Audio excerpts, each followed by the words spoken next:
Be an outdoor detective. Magazine article.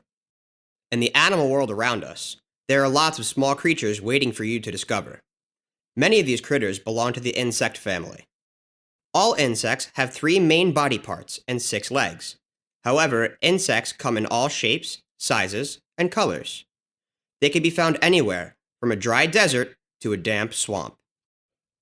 Some insects are so small that you may need a tool such as a hand lens to see them. Other insects have features that make them easy to find.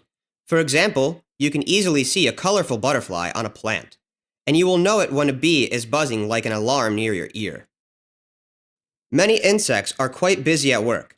When butterflies and bees land on flowers, their bodies often pick up a powder called pollen. Then, when they fly to other flowers, they scatter the pollen. This helps create more plants. Sometimes, insects work as a team. Ants are a good example. Ants work in groups called colonies. A single colony may have hundreds or even thousands of ants in it. Together, the ants work to build anthills and tunnels in soil or sand. These places give the ants a place to stay safe. Ants also work together to collect pieces of plants or food crumbs that people leave behind. Then the ants carry this food back to the anthill. Ants can even carry pieces of food that are bigger than their bodies. Are you ready to start exploring? Pay attention to where you step and look closely at leaves and dirt. You may see some interesting insects.